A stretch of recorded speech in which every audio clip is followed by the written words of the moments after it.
Matter and energy, folks. Again, you know, if we're going to talk about the detailed nature of muscle flexion, we're going to talk about how ions move around in your nervous system.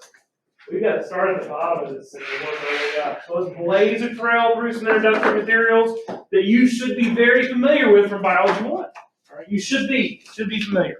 Here we go. Matter. Anything that occupies space and has mass. This table, that's matter. The air you're breathing is matter. Whereas energy is simply the capacity to do work. It can put matter into motion, and that's the only way that we perceive energy. Right? We perceive energy as it's capable of putting matter into motion. Now, energy comes in a variety of formats. All right, we can talk about kinetic energy and potential energy as examples of this. Kinetic energy is energy directly involved in doing work, like ions flowing through your musculature, leading to transmissions, if you will, leading to movements. Ions flowing through your nerves, carrying messages from one place to the next. That's a flow. That is kinetic energy. Whereas at this moment, if you were just to lay on the ground, let all your muscles relax, you would store ions internally to those muscle cells. That would be potential energy, right? Potential energy is a storage, whereas kinetic energy is energy directly involved in motion, a movement, in the flow, if you will. It's active. Now, there are other ways that we can describe this. Chemical energy, electrical energy, mechanical energy, radiant energy, all these terms apply. You don't need to be friends with them. You should grasp that chemical energy is that which is locked up in some sort of bonding. Like, what is our energetic molecule that we store energy as? Come on. Louder. ATP. That is a chemical energy source. You better believe it. This phone that we got sitting here, this phone we got sitting here has a battery which stores energy. That's chemical energy. And you store chemical energy too, in the form of the ATP in your musculature. But hey, man, the fat that we store, that's chemical energy. What about the blood sugar we have flowing through our veins? That's chemical energy too. All right, those are all the same concept. Then there's electrical energy. All right, electrical energy is a direct flow of particles, movement of charged particles. These lights have wires coming to them. That's electrical energy. It's a flow of particles moving through and generating light as a side effect here. Your nervous system allows ions to flow in and out of the cells located there. At the end of the day, that's electrical energy. You ever watched The Matrix? Electrical energy. I'm here to tell you. All right? Oh, man, I've been watching. Okay, let me not. I watched the newest one, most of it. I haven't finished it. My wife fell asleep. I had to pause it. She get mad at me. All right? It's very fascinating. I was surprised. I expected to hate it. It's kind of fun. We got to get rid of this. I know. It's like, get us out of here. We need to leave immediately. Mechanical energy. Mechanical energy involved in motion. Energy directly involved in moving matter, like Einstein pedaling the bike or your muscles physically exerting themselves. That's mechanical energy. And then last but not least, radiant electromagnetic energy. Okay, radiant energy is the way I would phrase this. Radiant energy travels in waves. It's a fancy way of saying light. Light is radiant energy. These bulbs here are creating radiant energy. I was thinking about this the other day when I was at the thing they do in the plaza in downtown, like the big square music and art festival, that kind of thing. I'm standing in the sun and it's just like baking me, man. It's so hot out there and no wind. Like it was all that sunlight hitting me, and I felt so heated up as a result. I was so hot because of it. Because it's all this radiant energy terminating on your skin surface and imparting energy to you. All right? That's radiant energy. And then you also radiate energy as well in the form of heat. All right? That's still energy traveling in waves. Okay? So all of these play a role in our system. That's good enough. Let's go here. So I believe we've already done hierarchy of complexity. Is that correct? Mm-hmm. So we have established that we are organisms made up of organ systems, made up of individual organs. Those organs made up of two or more tissues. Tissue is made up of individual similar cells working together towards a common goal.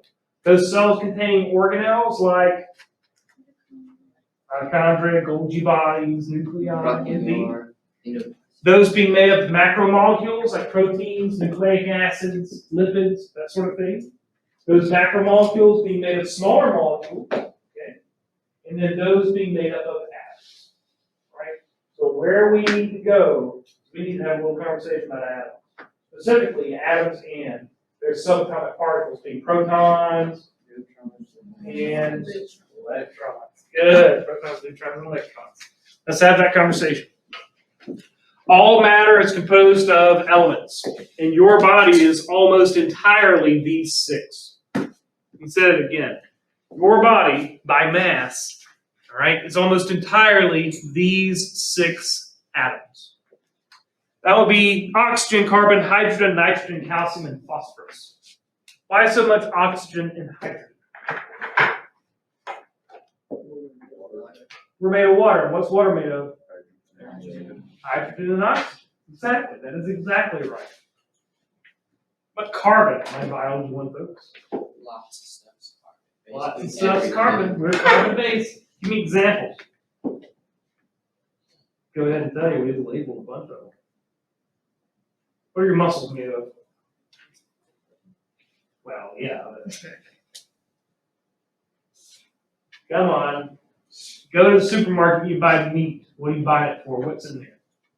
Protein. Proteins are made out of carbon, all right, mostly carbon. My little energy drink up there's got a lot of sugar in it. What are sugars? Carbohydrates, you better believe it. Carbohydrates, guess what they have a lot of? Carbon. Your nucleic acids that make up your DNA, RNA, guess what they're mostly made of? Carbon, okay? And even your lipids. Okay, all the fats that your system has, your triglycerides in your bloodstream, they're all carbon. They're all carbon, all right? So this is very important for us. We have lots of carbon. Nitrogen, phosphorus, these are considered limiting nutrients. So a lot of your organic molecules require these as part of their structure. Like when you go and you buy fertilizer to grow tomato plants, it's mostly nitrogen and phosphorus. They're limiting in the environment. They're rare to find. And then you have a lot of calcium for a reason. Why do you have a lot of calcium in your system? What's it a part of? Bones, your skeleton. Absolutely. Your skeleton is calcium phosphate. Okay, phosphorus and calcium. Absolutely. Now, these are composed of individual subatomic particles, as we have said before. So your atoms are composed of subatomic particles. What makes these atoms different, carbon, hydrogen, oxygen, nitrogen, whatever, is that they have varying numbers of protons, neutrons, and electrons. Are we all together on this? Varying numbers of protons, neutrons, and electrons. And you need to have a little bit of a grasp about what these are, where they're found, and kind of the way they behave. So let's run through it just real quick, right? First things first, protons, neutrons, and electrons, and where they're found. Protons display a positive charge. Electrons display a negative charge, whereas neutrons are neutral. Neutrons are neutral. Protons are positively charged, and then electrons must be negative. Okay, negatively charged. And I'll go ahead and tell you that in nature, like you tend to have balanced charges. So if an atom's got 8 protons, guess how many electrons? That's 8 electrons. Because they're electrically balanced. Now there are times where that's not the case, but we're going to talk about this. Okay, so they're electrically balanced in nature. Further, when we look at an atom like this, and I may be jumping ahead here, but you know, time budgets. When we look at an atom, what we expect to see is the central core of the atom, which is oftentimes called the nucleus, will contain which two subatomic particles? Protons and neutrons. Protons and neutrons. Now, the reason that we say protons and neutrons are found in the nucleus is because they have mass. They have a weight to them. They have weight. Protons and neutrons have weight, and we'll talk about what that weight is in just a second. Whereas electrons, they fly around crazy on the outside because they are, in theory, weightless. Okay, they're sort of held to the core of the atom because of their charge. What are electrons charged? Negatively charged. So the positive charge of the protons kind of holds the negative charge of the electrons as they're flying around the outside displaying it. All right? Yeah, that'll do. So we know that atoms are composed of protons, neutrons, and electrons. We know protons are positively charged and electrons are negatively charged. We know that protons and neutrons are found in the core of the atom called the nucleus, whereas the electrons are flying around the outside. And what do we call the areas of the electrons? They're electron valence. Y'all need to get together. What'd you say? Clouds. The term valence will play a role in just a second. All right, here we go. So atoms are electrically neutral. They tend to have the same number of electrons as they do protons. So if an atom's got 8 protons, how many electrons should it have? If an atom has 6 protons, how many electrons should it have? Yeah, absolutely. If they're balanced in nature, they're going to have equal numbers here.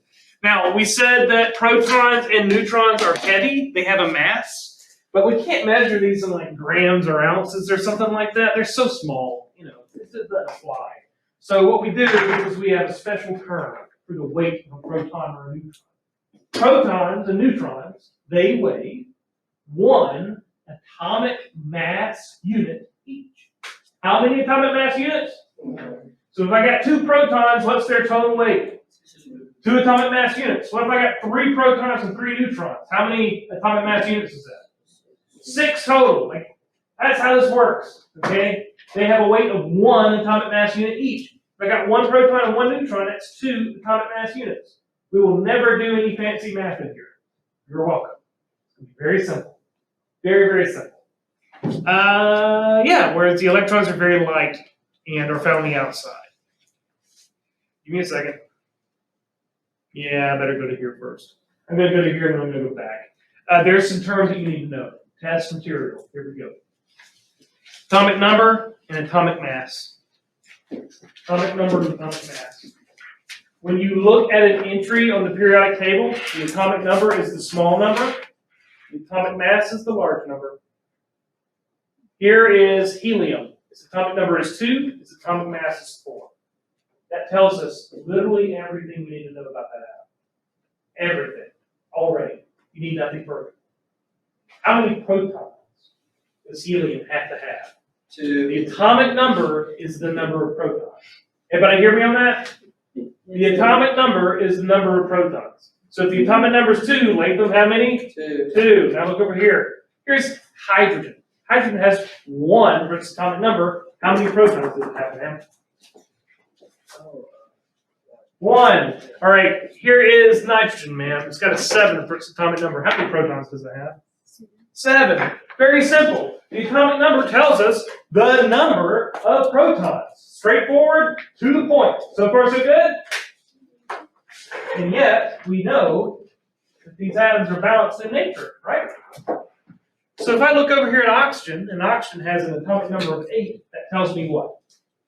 It's got Hang on.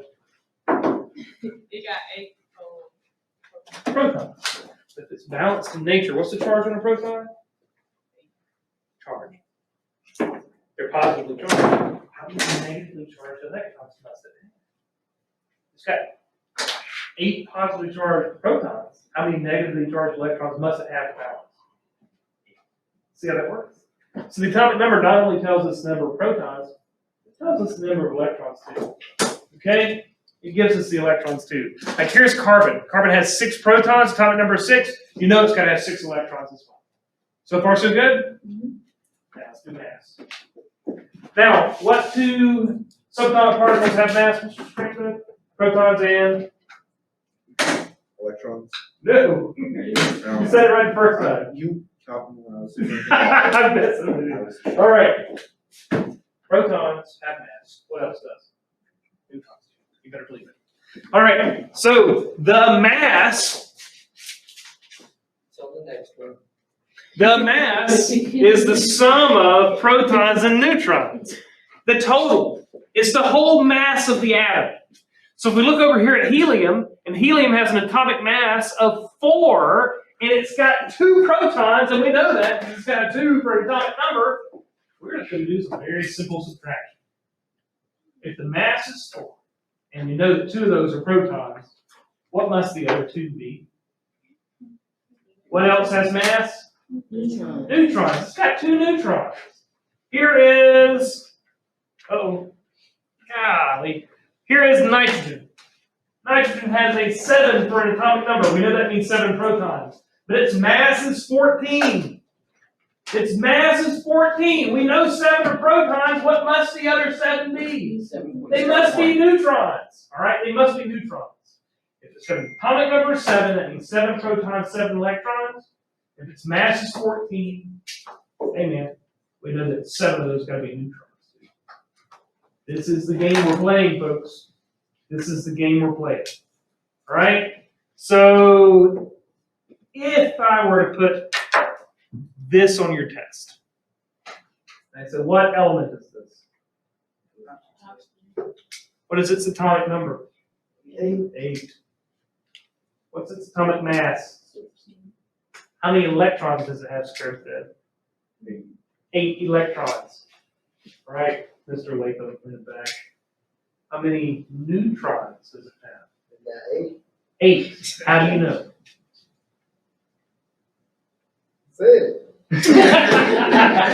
Because if its mass is 16, right? And we know 8 of those are protons, then 8 of them have to be neutrons. So if you said it got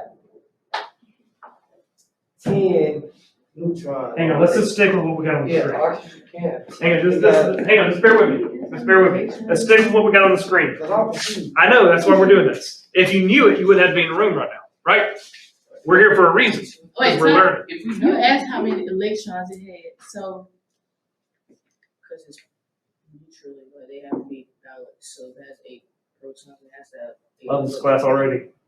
I'm I'm serious. I know it had 8 protons, 8 neutrons. You asked how many electrons because you're like going off of it being balanced. Uh-huh.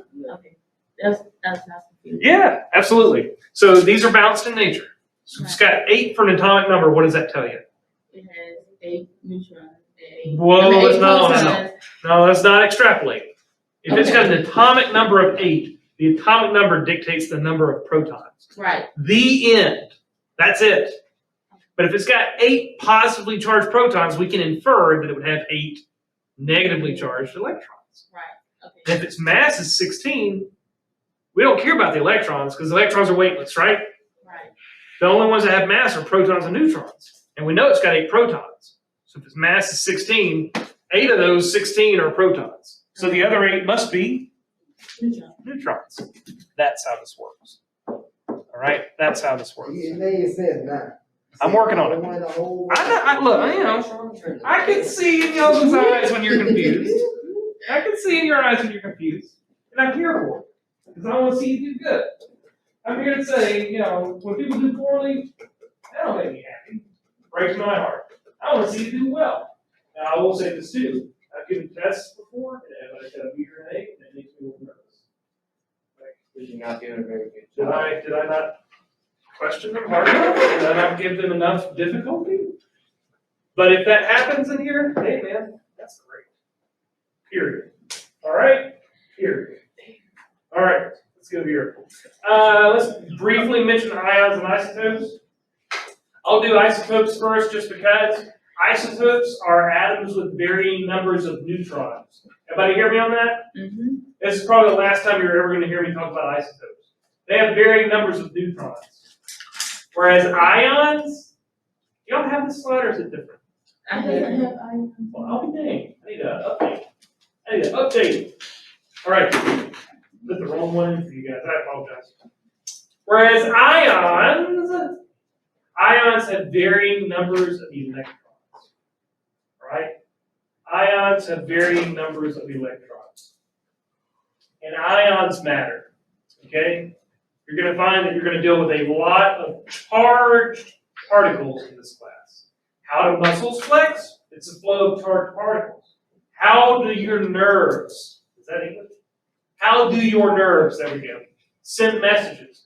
Hey, it's charged particles. How are you able to hear me right now?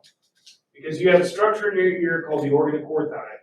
And when vibrations pass through it, they release ionic charges. You get my point?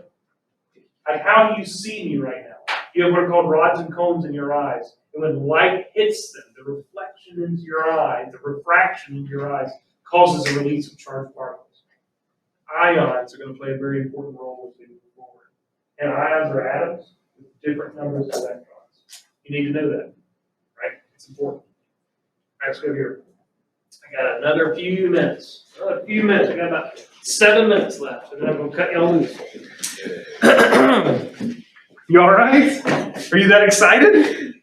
Jeez. She's like, oh, what did I sign up for? Is this how it's going to be every time? This is where I'm like, I got you to 3:45, don't I? Yeah, probably not going to do that to you. Probably not going to do that to you. All right. Where am I at? Chemical bonding. Yeah, okay. So what we're going to talk about is chemical bonding just a little bit. I'm going to get through chemical bonding, then I'll cut you on this. Okay. The idea is that, all right, if I have an atom, your protons and neutrons are on the inside. Yes, in the nucleus. What's on the outside? Do we agree?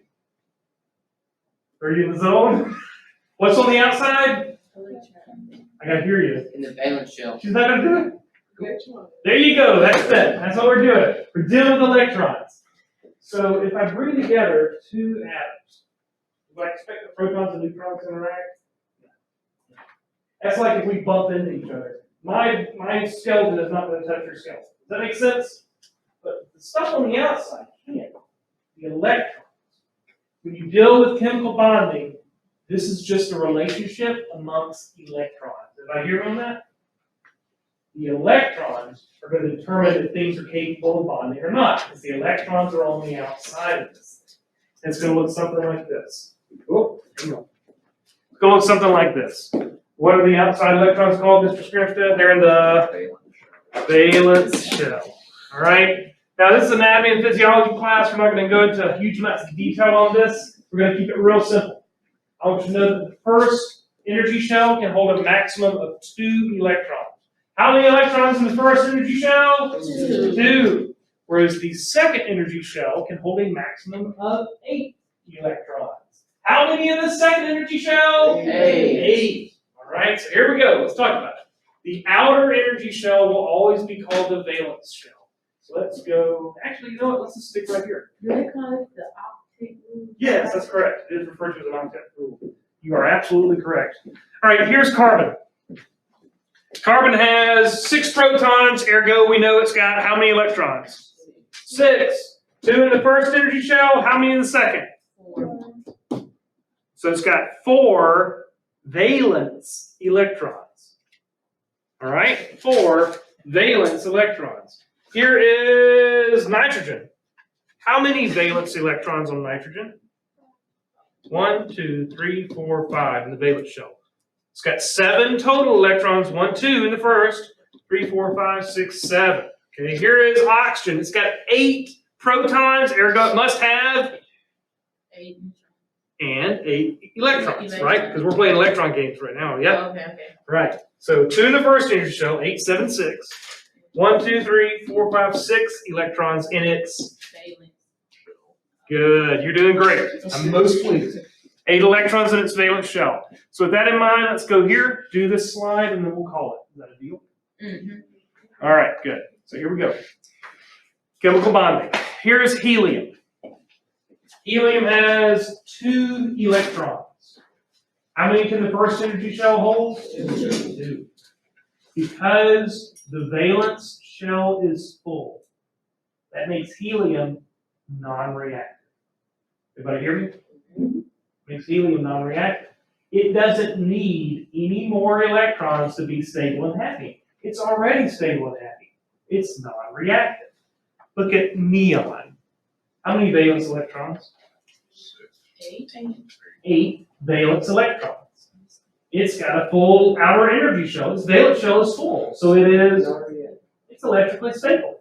It doesn't need any more electrons to be happy. It's totally satisfied with life. In fact, well, let's not get too deep. Let's just keep it right there, shall we? Let's jump down here. Whereas there's hydrogen. Lonely hydrogen. It's missing one, dude. It's missing an electron. He's ready to get after it. So what it needs is one more electron to potentially share with another atom, and it can be electrically stable. That makes hydrogen reactive. Does that make sense? Hydrogen is reactive. Here is carbon. How many electrons in its valence shell? 4. How many more does it want for stability? An additional 4. It needs 4 more to have 8 total. How many do we want in the valence shell? 8. We gotta have 8. Hang on, bear with me. Here's oxygen. Oxygen has 6 electrons in its valence shell. How many more does it need? 2 more to have a total of 8 to be electrically stable. If the valence shell is missing electrons, it's reactive. If the valence shell is full, it's not reactive. Okay? Shall we call it there? Pick it up next time? Hey, listen up. I'm serious when I say I'm impressed. I'm impressed. If we keep working like this, you guys are all going to be real successful at what we're doing. Okay? So I'll see you Wednesday. Let's hit the ground running Wednesday.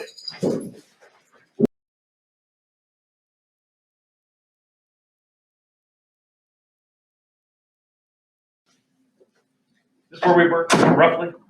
All right, let's do work. So then, the last time we were together, we were talking about atoms, I believe. We established that you have a max of 2 electrons in the first energy shell, and a max of 8 electrons in the second energy shell. We kind of had a good laugh about octet rules and such. We mentioned that the outer energy shell is a valence shell. We talked about what it meant to be chemically reactive. Does that make sense? Atoms which are chemically reactive need more electrons to have a full outer energy shell, right? So 2 in the first, 8 in the second. This is an atom as far as we go. Okay, that's how this is going to work out. I believe we also talked about ions a little bit. So ions having variable numbers of electrons. So if I have more electrons than a normal atom would have, a normal like carbon atom. If I have less electrons than a normal carbon atom would have, what's that going to do with my charge? Am I still balanced? If I got 8 protons and 9 electrons, am I still electrically balanced? No, I have more negative charges, yes? So my overall charge will be negative. Okay? But what if I've got 8 protons and I lose 1 electron? I had 8 electrons and I lost 1, now I got 7. What's my overall charge? Positive, because I got more protons than electrons. Because what's the charge of a proton? That's it. Yeah. I was like, I'm giving her the point, and she's sitting there like, I'm sorry, I should have done that again. And what's the charge on an electron? Good. So this is going to allow us to have charged particles. These are ions. You're going to find this is really going to matter. This is really going to matter as time progresses. All right. Yeah, we've already done that. So we are done with this, I believe. We already had this conversation. So for instance, here's carbon. Carbon has 4 electrons in its outer energy shell. How many does it want to have? A total of 8, which means it has 4. How many more does it need? 4 more. Good. That takes us here. All right. So this new material. Let's do this. All right. First things first. We're going to talk about ionic bonding. Ionic bonding would be the formation of what, Mr. Oh, he's setting up. All right, who else can I have a hard time? I got to learn more names. See, this is why I do. Oh, I'm sorry.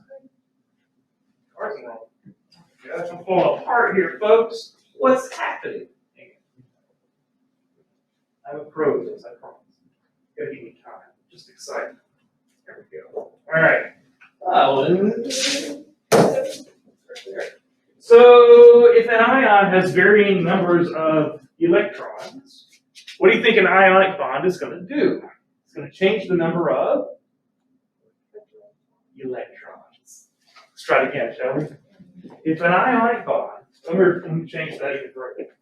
Ions have different numbers of electrons for an atom. Okay, so ionic bonding is going to form ions. That's it. That's what we're doing. All right, so let's talk about how this all functions, shall we? All right, here is sodium. Here is sodium. Sodium has lots of electrons, man. Lots of electrons, but in its outer energy shell, it has 1 lonely electron. 1 lonely electron hanging out in space by its lonesome, man. Not tightly held. All right? here's chlorine. Chlorine is just packed with electrons, but it needs one more for stability. Chlorine has a crazy high affinity. Moving on. 4 electrons. It really wants one more, all right? It needs one more electron. So you got sodium. It's got one spare kind of on the outside. You got chlorine. It really wants one more. Get these two kids together, and they bind ionically. To ionically bond, I say, there will be a transfer of electrons. One atom thieves the electron away from the other. It's no longer a part of the other atom. It's a part of the second one now. So the electron here, sodium, is stolen away and becomes a part of chlorine. Now, hang on. What is this going to do for us? What's the charge on an electron again? Negatively charged. So if you have a negatively charged electron, and it binds to chlorine and becomes a part of it permanently. Chlorine in nature is balanced, same number of protons as electrons. But now it's got an extra electron. What's that going to do to the overall charge of chlorine? It's going to become slightly negative. And then there's sodium. Sodium was balanced in nature, but it lost an electron. Now it's got more protons than electrons. What's the overall charge going to be for sodium? Positively charged. And your grandma would say, opposites attract. Okay? So these two are going to kind of stick together as a result of that. All right? There's a weak attraction between them. Think about them like magnets. All right? Think about them like magnets. Bring a couple magnets together, kind of stick to one another, they have a weak attraction. All right? These atoms will have a weak attraction because the chlorine is overall negatively charged and the sodium is overall positively charged. This is a very, very weak attraction in terms of chemical bonding. It's called an ionic bond because it's the formation of ions. So far, so good? Now, a quick point to be made here. Do you know anything about sodium? Sodium is dangerous. Okay? If I put sodium on this table in its raw form, it would oxidize in the air and burn through the table. Okay? Anything about chlorine? Dangerous. Yeah, that's one way to put it. It used to be a chemical warfare agent. If you inhale chlorine, which is a gas in nature, chlorine is a gas, it'll get into the surfactants of your lungs and bind to the hydrogen that's there, form hydrochloric acid, and burn the inside of your lungs out and drown to death in your own fluids. So chlorine is terrifying. Are we all together so far? Well, what is sodium chloride, the ionically bound variant of these two together? It's table salt, man. You better believe it, Mr. Lee. That's table salt. And it is delicious. All right? So when you bind 2 or more elements, 2 or more atoms together, the resulting compound can be quite different than the precursors. Does that make sense? Quite different indeed, and very important for our purposes. All right, good. Let's go here. So let's talk about covalent bonding. If ionic bonding is the thieving away of electrons, well, covalent bonding is sharing. Yes, indeed. Covalent bonding is sharing. And there are 2 forms of covalent bonding. Polar covalencies, okay, polar covalent bonding, and nonpolar covalencies, or non-polar covalent bonding. Now, what the heck does this mean? Well, one's got poles and the other one doesn't. So the question becomes, what are poles? All right, here we go. In covalent bonding, we share electrons. The electrons are not stolen away. They spend time around every atom in the molecule. Okay? They spend time around every single one. For instance, here is some hydrogen atoms. Here's a carbon atom. Remember, look at carbon. 1, 2, 3, 4 electrons in its outer energy shell. How many more does it need? 4 more. And then here's hydrogen, each having 1 electron. You bind these together and you make methane. Okay, methane is a gas which is capable of burning in the air. All right. What's going to happen here is these electrons will be shared between the hydrogens and the carbon that is here. And they will share their time equally. An equal sharing of time for these electrons. So the electrons are neither here nor there. They sort of spend equal amounts of time around every atom in the molecule. And that's fine. And it results in, here's a key point, am I listening? No visible charges on the resulting compound. Okay? No charge present. There are no charges. This is non-polar. Non-polar. Equal sharing. And then there are polar covalencies. Polar covalencies. Polar covalencies are a result of an atomic attraction referred to as electronegativity. The long story short is electrons like some atoms more than others. All right, let me tell you about my little dog. His name is Archie. He's very handsome. He's lots of fun. Okay? Archie is, in theory, my wife's dog. All right? Back in the day, she was working 8 on, 6 off, pre-kids. She would work for 8 days and go home and have 6 days by her lonesome. I'm at work. Sounds great, doesn't it? Day 1, lay around, watch TV. Wonderful. Day 2, little fiddly things around the house. By day 3, she gets pretty bored. All right? Pretty bored. She's like, I don't know what to do. And moving on. So she's like, I want a little dog. I want a little dog that I can, have and talk to in this house and be my compadre. I'm like, yeah, okay, let's do that. Let's get a little dog. So we did. We go to the shelter out here and we pick out a little fella and he became Archie Baby. There's one problem with this situation. And that is that my wife didn't grow up around dogs.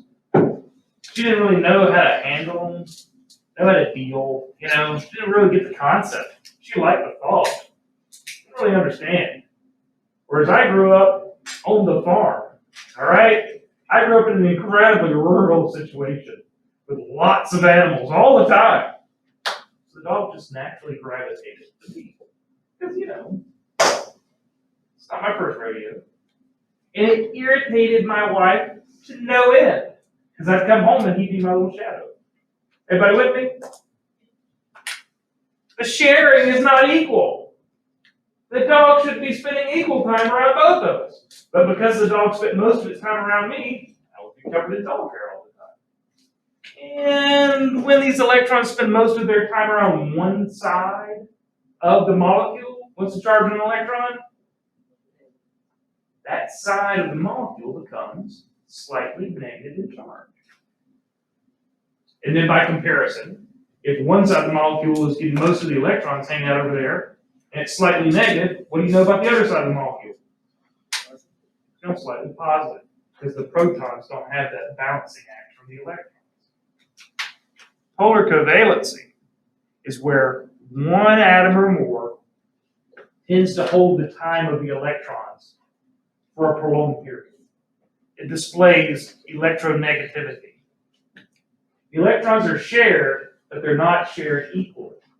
So the side effect of this is a molecule that can have a positive end and a negative end simultaneously, like magnets. It's like a magnet. Positive and negative ends. That's polar covalency. And man, let me tell you something. You don't know it. That's important.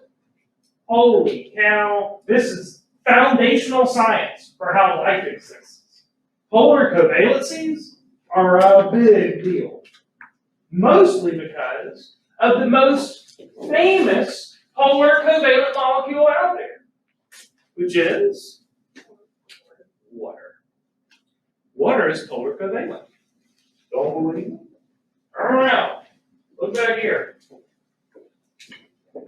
I got some water here. Look at this. And I can carry it up here. You can see it gather up and stick in little bubbles, if you will, all of my hand, right? Can you see how it sticks together? Why is it sticking together? Because every single water molecule in there, billions of them, they're all attracting one another like magnets. You get what I'm saying? They all display a mild attraction to one another because they're all polar covalently bonded. If you get two water molecules together, the positive end wants to stick to the negative end of the adjacent one. If you get two of any polar covalent molecules together, they want to stick to one another. All right, you ready? That weak attraction between the poles of polar covalent molecules is called hydrogen bonding. But you gotta know this. Hydrogen bonding is the side effect of polar covalency. Let me say that one more time. Polar covalent bonding is the reason for the season, folks. It gives rise to hydrogen bonding. Hydrogen bonds are weak attractions between the poles of polar covalently bonded molecules. Get together two water molecules, individual water molecules, I'm trying to get English dyslexia, bear with me. Individual water molecules being polar covalently bonded to one another, resulting in poles. Get together two or more, they stick to one another. Hydrogen bonds. And that's what's being shown here. Oh, I've said it about 20 times now. I don't remember how I started. But again, the rub is that polar covalency gives you a negative end to a molecule and a positive end to a molecule. And when you get two or more of these together, they stick to one another. Right? That's the rub. That's what we want. They stick to one another. This gives water some unique attributes that we're going to talk about here in just a second. We're going to go into all kinds of detail on this in another slide. Okay? And because water has a whole pile of unique attributes as a result of its hydrogen bonding, its polar covalencies, what are you made of again? You're mostly water. So that means by you. You have a variety of unique characteristics. Because you're mostly water. All right? It's very foundational. This is so important. Your DNA molecules. All right? Let's check your DNA molecules. Come on. What is this? What is it? It's a double helix, right? Do we agree with this? The old DNA double helix? Want to know what holds your DNA in a double helix? Freaking hydrogen bonds. Get where I'm going here? Anybody know what your skin's made of? Your muscles? What are they made of? Oh, come on. You go and eat meat, what are you trying to get? Protein. Trying to get protein. Your skin, your hair, your nails, muscles, all of it's protein based. Everybody with me? You want to know what holds your proteins in their unique three-dimensional shape so that they can maintain function? Hydrogen bonding does. You better believe it. You see what I mean by this being foundational? The nature of polar covalence resulting in hydrogen bonding matters. Big time. Big time as we progress through this. Yeah, that'll do. Let's go here. All right, let's change gears just a wee bit. We're going to jump right back into water in mere moments, but we're going to change gears just a little bit. All right, now, what's happening next is we're going to talk about biochemistry. And when I say biochemistry, we're going to talk about two main concepts. There we go. These main concepts are inorganic molecules versus organic molecules. All right, main differences. Inorganic molecules, they don't tend to contain carbon. I mean, they can, but they don't tend to. Everybody hear me? They can, you know, carbon dioxide has carbon, but they don't tend to contain carbon. Inorganic molecules don't tend to contain carbon. And then there's the overarching rub here. The inorganic molecules tend to be really small, real small, simple, lacking complexity. All right? Like carbon dioxide does contain carbon, but how many atoms are there in carbon dioxide? Carbon dioxide, 3 atoms, that's small. Okay? Real small indeed. So inorganic molecules don't tend to contain carbon, and they are incredibly small, being just a few atoms. These are simple. Inorganic molecules are simple.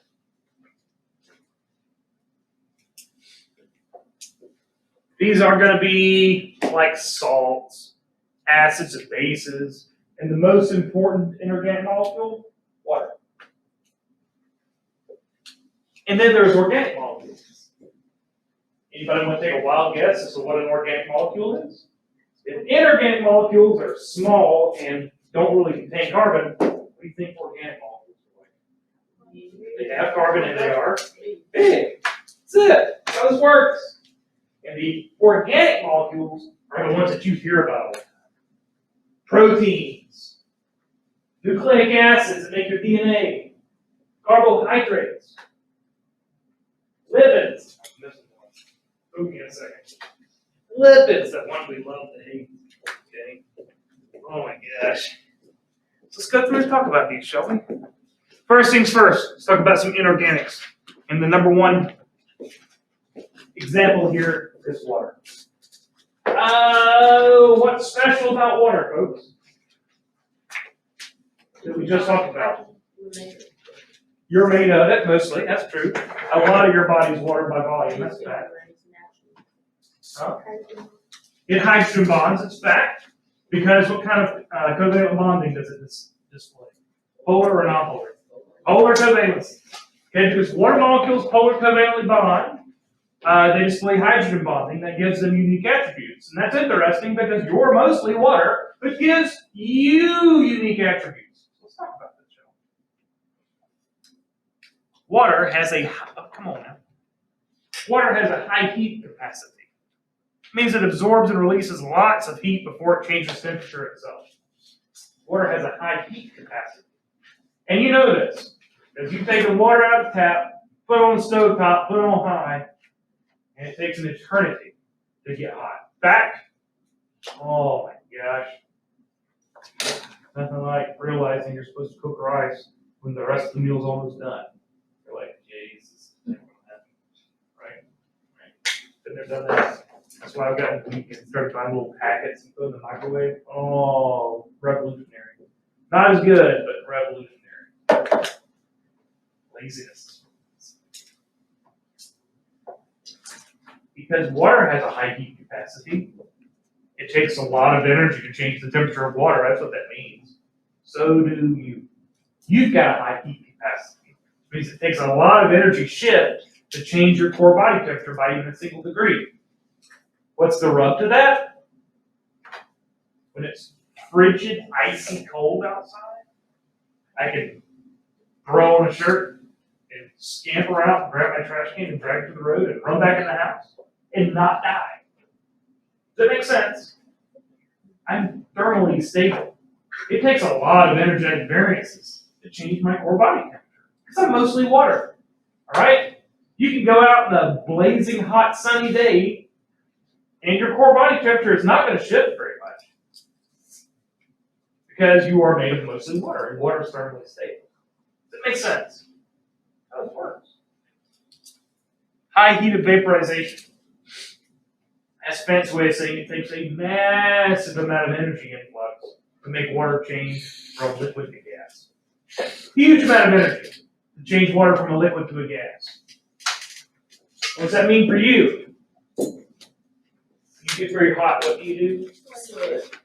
You're sweating.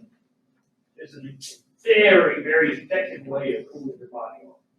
Because when you sweat, and that sweat evaporates into the atmosphere, it liberates massive quantities of energy from your body. Did we talk about how cold you feel after you swam in July?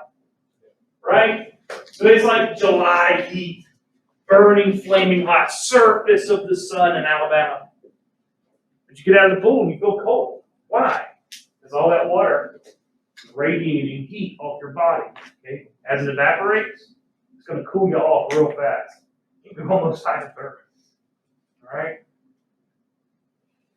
The characteristics of water are very important because they are your characteristics. All right, let's do last but not least. Water is highly reactive. Turns out your whole digestive process is built off of this base outcome. Right? You have what are called hydrolytic enzymes. What does hydro mean? What does lytic mean? I'll be very impressed. It means it destroys things. Okay? So your enzymes digest away like carbohydrates into smaller parts. They're hydrolytic. They take water and they turn things down. That makes sense? There's two types of reactions that I expect you to be friends with here. These are called hydrolysis reactions, dehydration synthesis reactions. All right, let me outline this for you. If you go and you eat a disaccharide, that's, let's see, saccharide, that's sugar. Yeah, everybody with me? Sugar. And this is a disaccharide. So what does di mean? Two. It's a sugar in a parent. A big molecule. 2 units paired together, bound to one another. A disaccharide. Disaccharides are so big, like you can't absorb them into your intestinal tract. So when you consume them, you can't use them in their normal state. So what do you have to do? You got to break it down. You got to digest them away, yes? And the way we digest them is by using hydrolysis reactions, enzymes that conduct hydrolysis reactions. You'll take that disaccharide and break it down into monosaccharides, which we're going to talk about in mere moments, right? And then you can absorb it into your intestinal tract. And that can cruise around your bloodstream until you need it. Then you can take that molecule and build something big in your system from it. You want to know how you grew taller? By eating things and assembling it into you. All right? When you assemble things into your own structures, that's called dehydration synthesis. What does synthesis mean? To make something. And dehydration synthesis means to take the water away and build something as a side effect. So, we're going to talk about this more later, but for time being, this is what I want you to know. If you want to break something down, water is a good thing to add in, and it'll break it down real fast. Don't believe me? Go and cook something. Look at your pots and pans and how nasty they are. Cooked on, baked on, random junk. Does this make sense? Just run water in it, let it sit there for about 4 or 5 hours. When you come back, how hard is that pan to clean? Not that hard, because the water is scared to shreds. Okay? It does the same thing for you. Your digestive mechanisms are based off of hydrolysis reactions. Hydrolysis. Add in the water, break something down.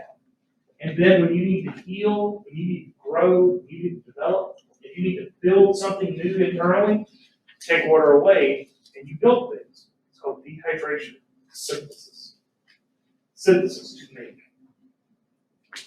All right, good. That'll do. Let's go here. More important inorganic molecules. These will be acids and bases. Okay, acids and bases. All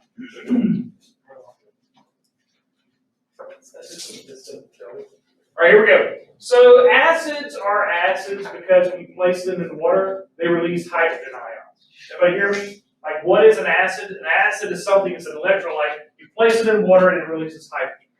And I've seen this happen firsthand. I remember taking chemistry back in the day, and me and my lab partner were getting rid of some leftover reagents and junk that we had. And we had a beaker. We thought it was full of water, but we were mistaken. Okay? Oops. And we threw it in the sink, and when the fluid hit the sink, this boil of hydrogen goes woof, up like this. All right? We had accidentally thrown a pretty strong hydrochloric acid into a big vat of water. Okay? And when that happened, it released hydrogen ions, and they boiled up into the atmosphere. Acids, welcome, sir and ma'am. Am I in your chair? I am, aren't I? It's all good. I'll grab mine and pull it up here. I'll just keep it warm. All right. Where am I at? Oh, acids release hydrogen. Everybody with me? Acids release hydrogen. By comparison, there are also bases. Bases are the opposite end of the spectrum here, Pete. All right, the other side of things. Bases are what we refer to as being proton acceptors. The rub to that is they can take up hydrogen. Okay? But when you place them in water, they release what are called hydroxyl groups, OH groups, hydroxyl groups, OH groups. So what makes an acid an acid? Are you plugging in over there, sir? They're close to it. Yes, sir. All right, when you place an acid into water, it releases hydrogen ions. When you place bases in water, they release hydroxyl ions. All right, now that we know kind of what acids and bases are, again, small, typically non-carbon containing molecules, things that we come into contact with in our daily lives can be acidic or basic. Like, can I assume we all have seen these before? What do you call that? Don't say Rolaids. What is it? Come on, make me happy. What What are these referred to as, generally speaking? Like tums. What are tums? Well, you have heartburn. Yes, we call them antacids. All right, like antacids.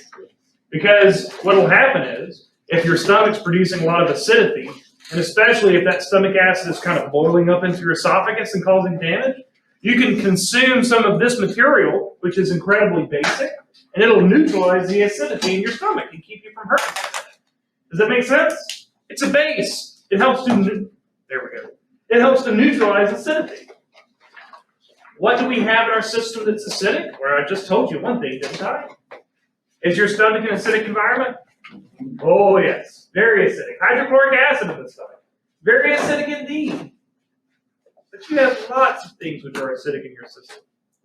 Your skin is mildly acidic. It keeps bacteria from growing through business as well. All of your cavities, like the openings on the outside of your body, all of those are acidic. All right, by just a little bit to try to mediate growth of things. Okay. Anybody ever work out really hard and they say, "Oh, feel the burn"? Lactic acid. Yes, you can build lactic acid as a side effect of vigorous exercise. All right. Heck, every time you flex your muscles, you release a little bit of acid. It's an acetic acid component. All right. So there are acids all over our system. And there are bases too. Our blood is a little basic. It's a we're not there yet. Our blood's a little basic. Here we go. So, are there things in and of our system which are both, or either acidic or basic? And the answer is yes. We use these in our day-to-day lives. Like the reason your stomach is so hellaciously acidic, and it is, man. Your stomach is like super acidic. Is it kills the hell out of all the bacteria that you consume. Now wait a second. What did I just say? The bacteria you consume? Are you consuming bacteria? And the answer is yeah, man. Every single day. Your oral cavity is just packed with bacteria. All right? Your mouth, lots of bacteria hanging out of there. Okay, lots of bacteria. I love looking around about it. Like that. Good time. Makes me happy. There's like good bacteria. It's complicated. Complicated. We have a complicated relationship with our bacteria. So yes, they're good, and they can also not be so nice. Does that make sense? Yes. Yeah. It's a long story that this was the Tuesday class we go into detail on. We're going to get delegated because it's Monday. And that's sad. Unfortunate. Or you could look at the bright side and say, hey, we're getting through this and call it a day. Right? All right, where was I? Yeah, so the stomach acid neutralizes bacteria. It's very important for us. We have to have it. It's really bad. It's big time. So let's go here. We measure acidity and basicity based off of a scale called the pH scale. pH scale. Now, pay attention. People mess this up. It makes me sad. Okay? A 0 on the pH scale is like so acidic, you don't want anything to do with it. Like eat through your skin acidic. Right? Terrifyingly acidic. Like disposing of, critters acidic. Terrifying. 0. And then as you move up the scale, 1, 2, 3, 4, 5, you're getting less and less acidic. Once you get to 7 on the pH scale, that's considered neutral. It's neither acidic nor basic. Like the water you consume when you're drinking water, that's probably around 7. And then as you move up from there, 7, 8, 9, 10, you're going into the basic side. Again, electrolytes will donate hydroxyl ions, as opposed to donating hydrogen ions at the 1, 2, 3 side of the acidic side. So 0, 1, 2, 3, 4, 5, etc., acidic. And the closer to 0 you get, the more acidic they are, the more hydrogen they release. Neutral at 7, 8, 9, 10, 11, 12, etc., all the way up to 14, the more basic they become. The more basic they become. Yeah. Now, here's a key point. You got to know this. That key point is the pH scale is logarithmic. What kind of scale is it? It is Logarithmic. which means it's on a factor of, come on, 10. Factors of 10. So a pH of 5 is 10 times more acidic than a pH of 6. You get my point? So these numbers are like really different from one another by a huge margin. So when I say that your blood's pH is about 7.35, 7.4, that's actually pretty darn different from 7. All right? Pretty dadgum different. It's a 10-time scale. A pH of 8 is 10 times more basic than a pH of 7. Big differences indeed. Yeah. Yeah. All right, so we know what an acid looks like. We know what a base is. We know that these are inorganic. We know that we use these in our system. We know what a pH scale is, and we know that it's logarithmic. I think that'll do. Go here. On to organic molecules. The real conversation of the day, what we're trying to do. Let's see.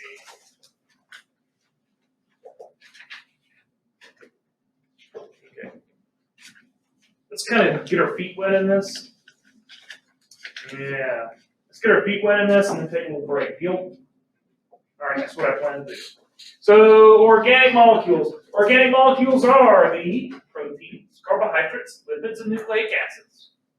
They're very large, and they tend to contain, or they always contain carbon. You ever heard somebody keep up with your Star Trek, Star Wars, any of that kind of thing? You may have heard that we are carbon-based life form. Carbon-based. This is a real thing. What Star Trek? Okay. We are carbon-based life forms, meaning that all of our big molecules are made out of carbon.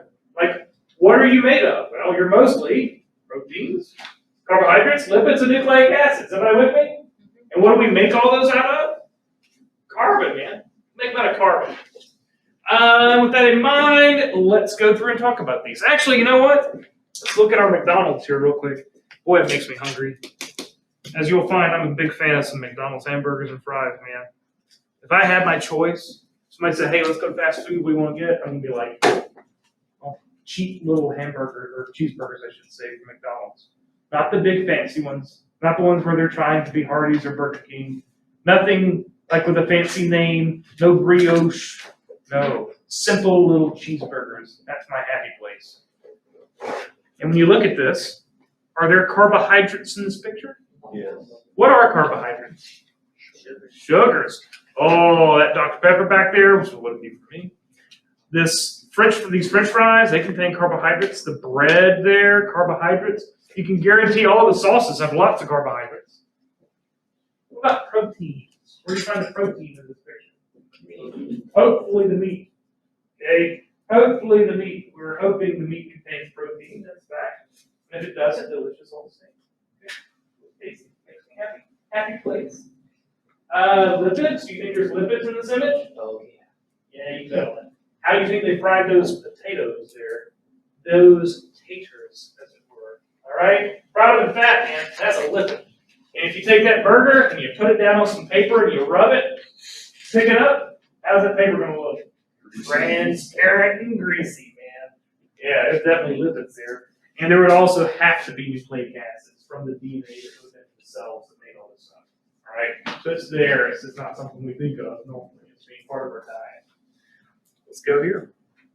Chemical reactions. All right, what we're going to do here is get some terms out of the way, folks. Let's knock some terms out, no big deal. Have a little conversation.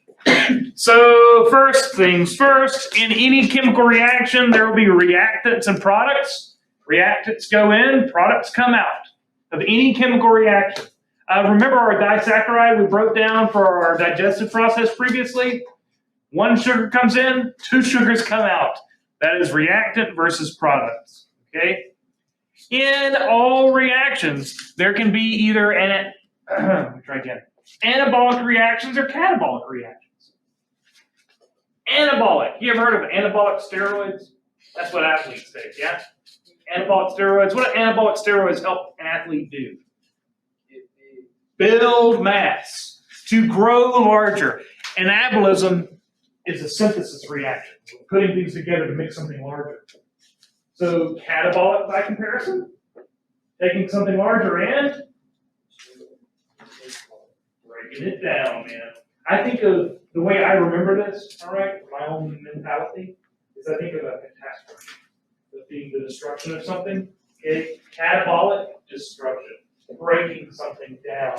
These are going to be decomposition reactions. Right? Decomposition reactions. And again, think about the concept here. Decomposition. Take something big, break it down to something small. Yes? Take something complex, break it down to something simple. Some of you have heard this story. We'll tell it again. Have I ever told you guys about the beaver that somebody shot? I was doing research out in the field. We've never had this conversation? Really? Well, let's talk about the beaver. All right. I was doing work down in Buell, Alabama. Anybody know where that is? Buell? Yep. Yeah, Buell, Alabama. And we were testing a new burrowing crayfish trap design. It's a very simple catch per unit effort study to see if these things work. This particular type of critter is real hard to catch. So we built a trap to trap them. And it worked great. It was a beautiful situation. But while I was out there at these random ponds and things in the middle of Buell, somebody had drove by, and there was a beaver in the water, and apparently they stopped their car and got out and shot the beaver. Okay, it's a dead beaver. Crawls up on the bank and dies. And I look, and it hadn't been probably an hour since this has happened. I was like, dadgum, is that thing alive? I get to look in, and I'm like, no, it's dead. So I go back to the office, and I'm like, yeah, man, somebody shot a beaver out there. It's a huge monster. My boss goes, and he's very serious. He turns and he looks and he goes, bring me the head. I was like, what? He has skulls all in his office, all right? He's like, you didn't bring the head? I could use a skull. I was like, no, I didn't bring you the head. I'm not taking out my pocket knife and chopping the head off the freaking beaver. No, not doing it. Last thing I want to do. He goes, you going out there again tomorrow? I said, yes, sir. He goes, just pick it up for me then. I was like, pick it up? It died 30 minutes ago. He goes, yeah, it's Alabama. It's July. You're fine. In my own head, I'm like, there's no way. Yeah, this ain't the way this thing's working. Things don't break down that quickly. And buddy, I'm here to tell you, I got out there the next day, picked clean, bones only. Could not believe it. A day, 24 hours. Bones. Eating Alabama. That's decomposition, folks.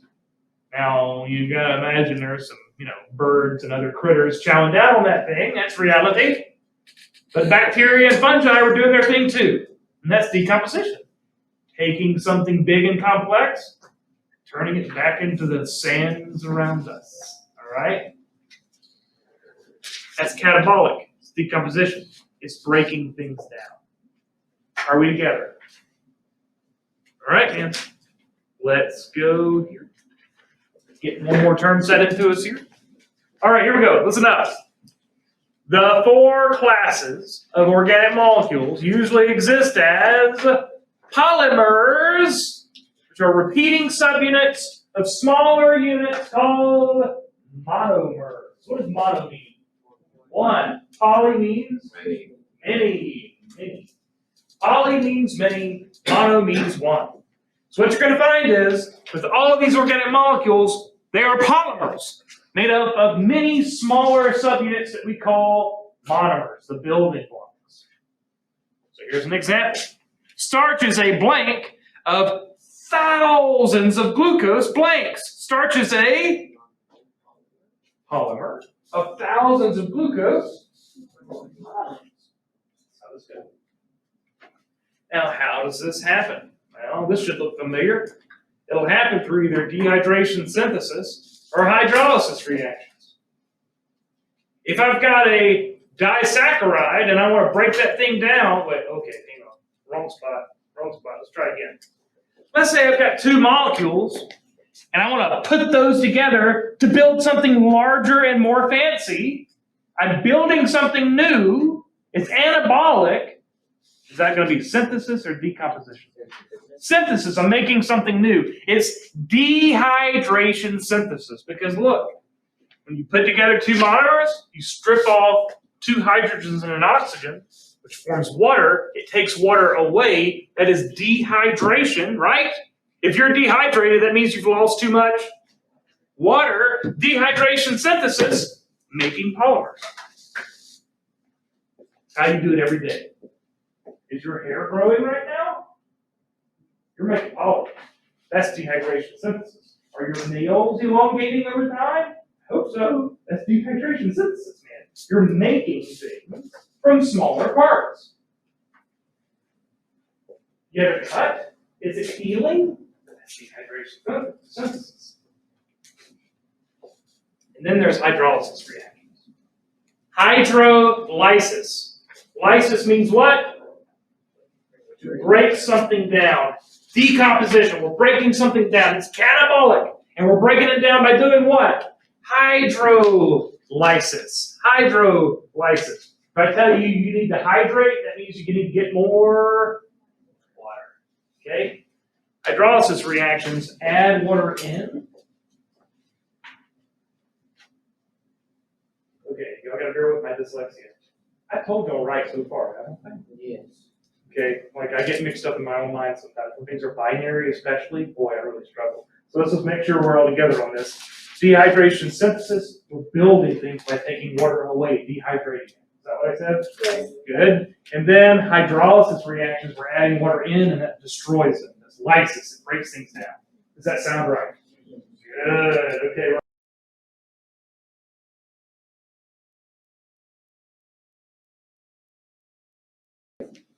First things first, organic molecules, they're carbohydrates. And what are carbohydrates?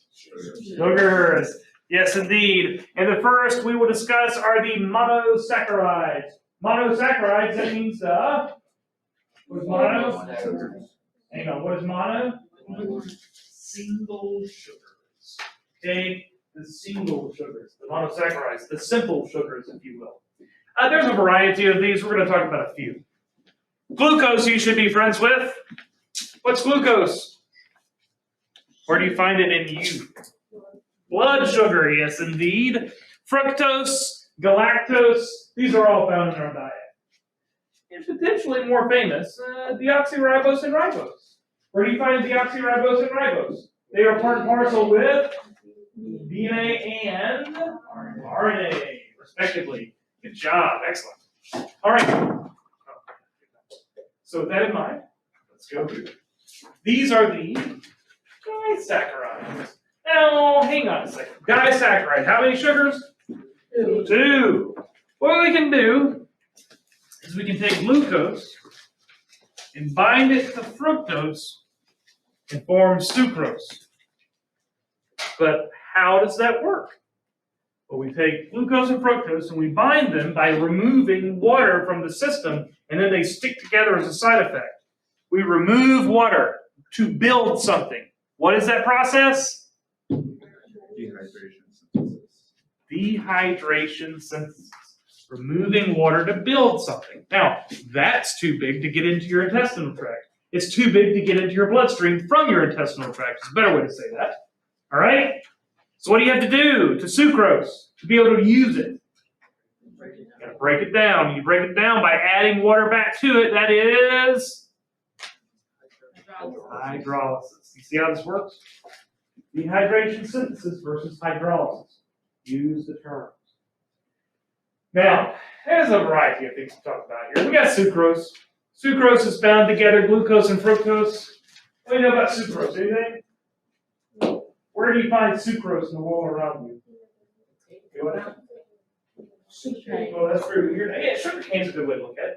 That good old-fashioned white table sugar. You know what I'm talking about? Standardized sugar you pour in your coffee. That is sucrose, man. That is sucrose. What about maltose? Alcohol. Oh, yes, indeed. Can I assume we've all heard of malted barley? Or potentially, on a unique weekend, malt liquor. Yes, maltose is a sugar oftentimes seen in brewing practices. Does that make sense? And then last but not least, and again, maltose is two glucose molecules bound to one another. And last but not least, lactose. What is lactose? Dairy. Lactose is oftentimes found in dairy products, absolutely milk. Lactose is the sugar manufactured by mammals, us included, to feed our offspring. And it's lactose and glucose bound to one another. It's a disaccharide. So when you don't produce enough lactose, you become lactose intolerant. Okay, it's complicated. It's complicated. So, all right. Boy, there's a lot of conversation to have here. The rub is, oh man, y'all got to do some reading on this one. Okay, do some reading. The rub is that most of the time you want to be able to wean an animal off of breastfeeding. Think about it in the wild. Okay, you want that deer or whatever to begin, foraging on its own and to be able to survive without mom's help. Does that make sense? Mm-hmm. So what will happen in most lineages is you lose the ability to break down lactose. And once you do that, you have to find other means of sustenance. But we as humans, many of us, have retained the ability to break down lactose. The norm in the environment is to be lactose intolerant. But we as humans have retained the ability to break down lactose. So we can consume, like cow's milk and stuff like that and be totally fine. So to be lactose intolerant means that you don't have the enzymes to break down lactose. Ergo, it's not a good fuel for you. Left behind by evolution. Yeah, it's a wild thing, man. It's a wild thing out there. So what happens is you will have these high energy sugars moving through your digestive tract, and you can't break them down. But once they get in the lower regions of your digestive tract where you have a lot of bacteria living, the bacteria are like, whoa, a high energy sugar, delicious. So that gives rise to a lot of like gas production and things along those lines. Because the bacteria hanging out in there are like, wow, food? Thank you. Yeah. So that's lactose intolerance. Does that make sense? Yes. It's a wild world, man. Welcome. Let's go here. Polysaccharides. Now, look. What does poly mean? Many. Polysaccharides. These are many sugars together, all bound through hydrogen bond. No, wrong. Where did that come from? All bound through dehydration synthesis. There we go. That's what I wanted. And they're going to be very large and complex. Now, we as mammals only produce a single polysaccharide. Does that mean there's only one polysaccharide in the world around us? No. That starts from the potato, man. Hey, that's a polysaccharide. Bacteria make a polysaccharide in their cell walls called peptidoglycan. Plants have cell walls made out of cellulose. Those are all polysaccharides. But we as humans only make one. And the one we make is called glycogen. Okay? The only polysaccharide that we as mammals create is called glycogen. And we tend to store it away in our liver. Okay? Now, herein lies the question. Why do we make glycogen? Okay, why do we make a polysaccharide? If I go out and eat a dozen donuts, is my blood sugar going to go up? And what is my blood sugar? What kind of sugar is it? Glucose. Let's do that one more time, shall we? You need to all be on the same page here. What is your blood sugar? Glucose. But if my blood sugar levels are rising, I got to have a way to deal with that. Do I want my blood sugar levels just going up and up and up and up and up? No, that's real bad. Real bad. Okay, let's just leave it right there. It's real bad. So what I need to do is release a hormone that will cause my blood sugar levels to drop. And you probably know what hormone that is. Insulin. Yes, indeed. Someone who's diabetic might have to take insulin injections. Does that sound familiar? Okay. You, if your pancreas is working appropriately, will make your own insulin. Okay? Now, what does insulin do? Insulin tells the liver, says, hey, take up extra blood sugar and store it. So it does. Takes up a whole bunch of glucose. And how does it store it? In the liver. By making glycogen. Yes. Questions I was asking. Let's have it. Okay, so diabetic. Yes. Don't produce no insulin. It's not good. All right. So there are two types of diabetes, type 1 and type 2. A person who is type 1 diabetic has an autoimmune disease, which causes their pancreas to be damaged. So the damaged pancreatic cells there don't make insulin at all. So they don't make insulin. Or very little. Okay? Whereas a person who is type 2 diabetic, They refer to that oftentimes as insulin-resistant diabetes. Anybody ever heard of this? The rub is that you make, or you can make insulin, I should say, but your body doesn't respond to it appropriately. So that's type 2 diabetes, which is the main one, right? Kind of. Yes, sure. Why not? That'll be. Yeah. Way more. We're going to teach a whole day about this later. Give me time. Give me time. Anybody else got questions? Feel like that commercial. You got questions? I got answers. All right. So your blood sugar levels rise, and as a result of that, you release insulin. Insulin tells your liver cells to take up excess glucose, and they do, and to store that insulin so it can't just leave and go back out and be blood sugar again. They make glycogen. A huge, complicated molecule. Massive, massive molecule. All right, you guys remember talking about disaccharides? And I said they can't cross your cell membranes because they're too big, can't get it through. Well, what do you think about a massive polysaccharide? Can it escape your cells? Hell no. It ain't going nowhere, all right? When you make glycogen, that sugar is stuck in those liver cells. It's like the bank, right? It's stored away for when you need it. Glycogen. So far, so good? All right, man, we're doing good. I like it. Let's go here. Lipids. Let's change gears a little bit. So there are a variety of lipids out there. All right, there's a variety. The main ones that we tend to think about when we think about lipids will be the triglycerides. All right, triglycerides. How many glycerides?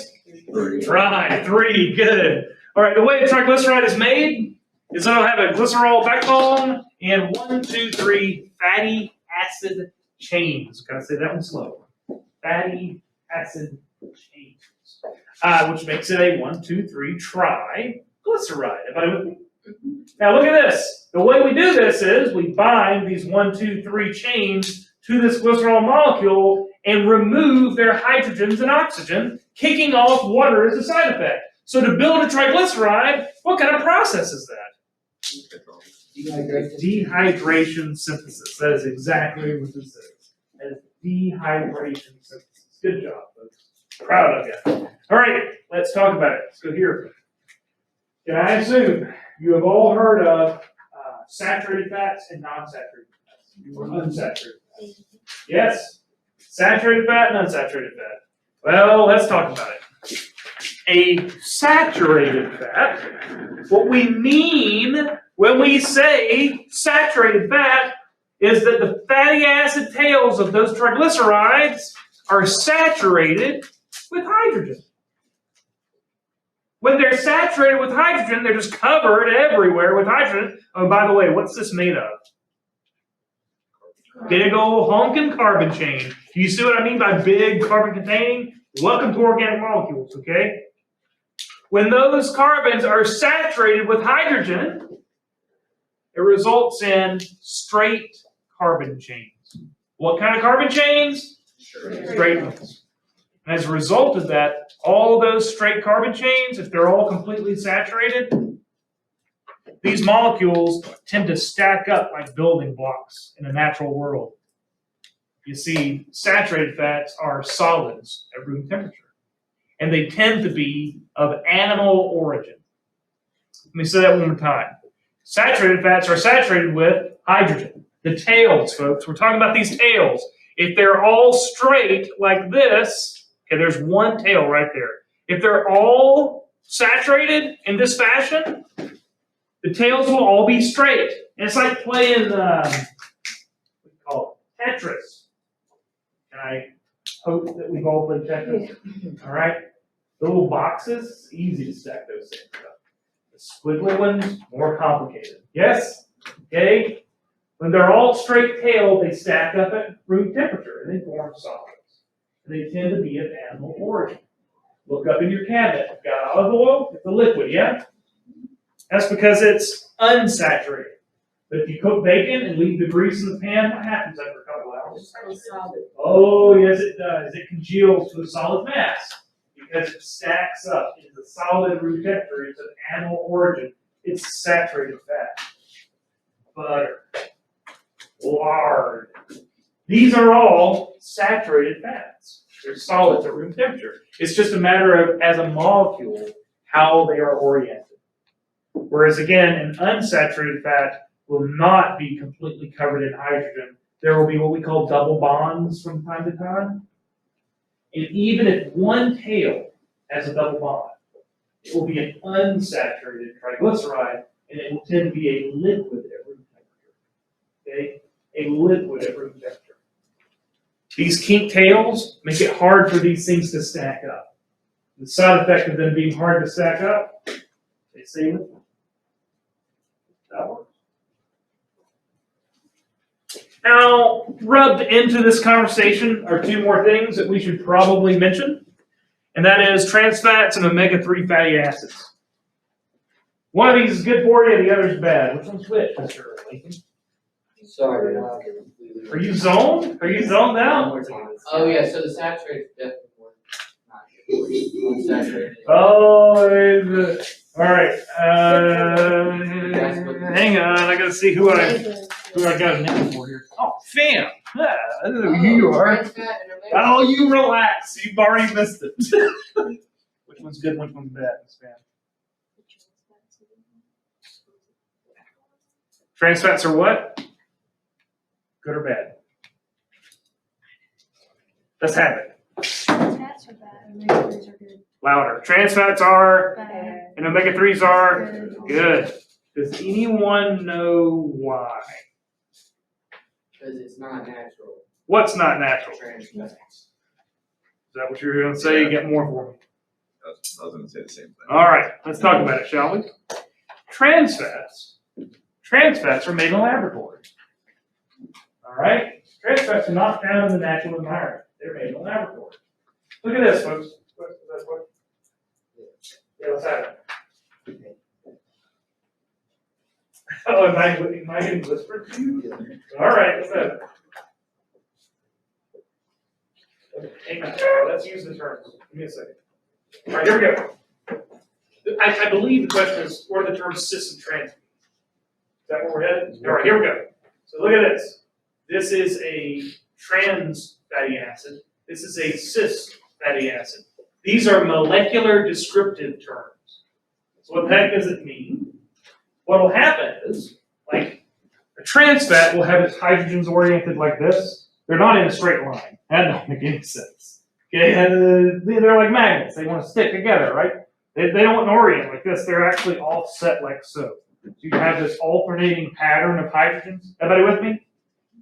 But at the double bond, it can either look like this, or it can be the mirror image. Okay?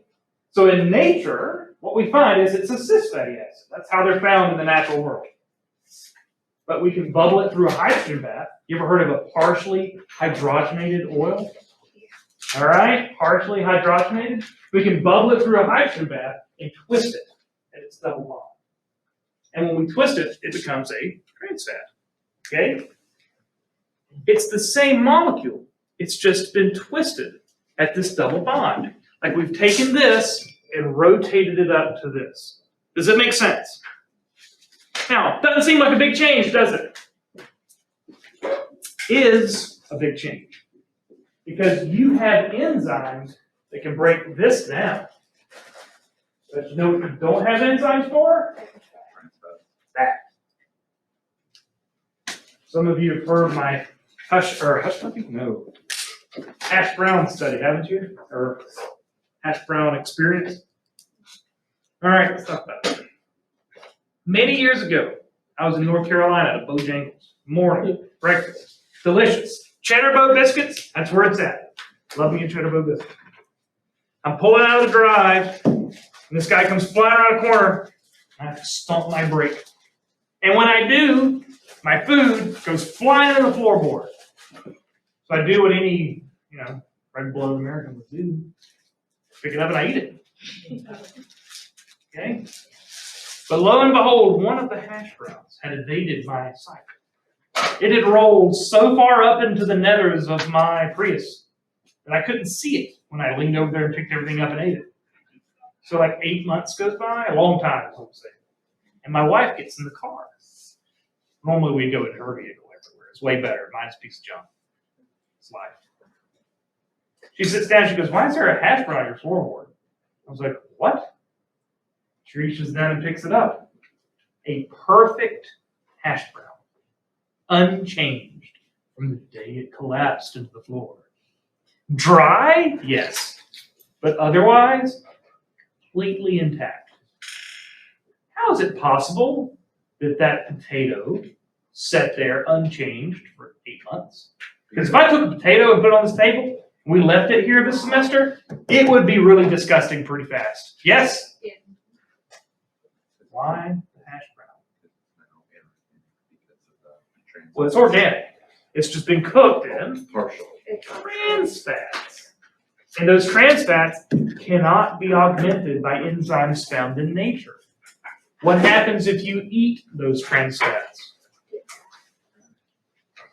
You know, the FDA has a statement. Trans fats are not generally recognized as safe. You see, those trans fats get into your bloodstream, they cruise around, and they just keep cruising around. Because you don't have enzymes that can break them down. And it dramatically increases your risk of heart disease. Blockages, atherosclerosis, does this sound familiar? Yeah, man. Dramatically increases your risk of heart disease. So what am I trying to tell you about trans fats? Stay the heck away from freaking trans fats, man. Very dangerous in reality. So Right. I eat trans fats, does that mean there's just that one trans fat I ate when I was 6 floating around my bloodstream? There are ways that these things disappear over time. Ways that these things disappear over time. Now, what about omega-3s? Why are omega-3s good for us? Anybody have any idea? This is complicated. This would take you a lot of reading to figure out on your own. So imagine yeah, where do you get it? Fish oil, you better believe it. Any fish products. I had to have a health, I do these health screens every year for part of our work here, like part of our insurance, I guess. I don't know. We had to have these health screens. We got to see if we're okay. And mine was pretty good this year. I was like, oh, I know, look at me, and life's good. Because I eat a lot of fish, man. I eat a lot of fish. But normally a triglyceride looks like this, yeah? Everybody with me? Glycerol, 1, 2, 3 fatty acids. Agreement? The enzymes that make these, they got to bind to the glycerol and lay down the fatty acid chains. But when you have a lot of omega-3s in your diet, and they try to bind, omega-3s look like this. And they block the enzyme, so they can't make triglycerides. So it keeps your triglyceride levels real low, because your enzymes are all clogged up. It works like a charm. Omega-3s, considered heart healthy, right? Don't they make like vitamins and stuff? They make everything with omega-3s these days. Like the milk I feed my kids has omega-3s in it. All right? It's very well proven, okay, that omega-3s are a great way of keeping you alive to see your grandkids. All right? So plenty of fish in the diet. Good job. Krill oil pills work like a charm, and they don't give you like, here's the quote from the health professionals, you don't get the fishy burps. Krill oil doesn't have the smell of fish oil. Whereas if you're eating fish oil pills, it'll give you the same omega-3s, but it might have an odor. Just giving you a heads up, you know? Nobody wants that. So there you go. Krill oil pills, work with the charm. All right, that'll do. That'll do. That took way too long, but this is like my soapbox, you know? Got to get up on my soapbox and preach to you about your health for a little while. That's what this was. Go here. Phospholipids. I'm about to start moving at speed. So here we go. Let's talk about phospholipids. Holy cow, what does this look like? Glycerol, 1 fatty acid chain, 2 fatty acids. Does it look like a triglyceride? Yeah, it does. It looks kind of like a triglyceride with one glaring variance, and that is that this is a phospholipid, meaning that it's got a phosphorus group sticking off one end. Instead of instead of glycerol, 1, 2, 3 fatty acids for a triglyceride, it's glycerol, 1 fatty acid, 2 fatty acid, phosphate molecules. That makes this one pretty weird. Phospholipids are very strange, man. Very strange indeed. Now, let's talk about grandma for a brief moment here. Grandma will say oil and water don't mix. Do we agree with this? Yeah. There's a reason that grandma says oil and water don't mix. And that's because oils, things like lipids, are non-polar covalently bonded, whereas you know that water is polar covalent. Do we agree? Because water is polar covalent and oils are non-polar covalent, that means those two are incapable of mixing with one another. Don't believe me? Go and cook that bacon we talked about previously. And then try to just wash the pan out. Let me try again. And then just try to wash the pan out. Are you going to get anywhere? No, because you can't wash grease off a pan. I can go work on the random stuff in my garage and come back with like greasy, gross hands, and no amount of water and scrub is going to change that. What do I have to have? Gotta have soap. Emulsifying agent. An emulsifying agent. You're absolutely right. Okay. I want to talk about bile now. Oh, let me hold it in. Okay, moving on. So the way this goes is as follows. Phospholipids are unique in the lipid world because they are both polar and nonpolar simultaneously. Let me say that again. What makes a phospholipid unique is it displays polarity, yet is a lipid.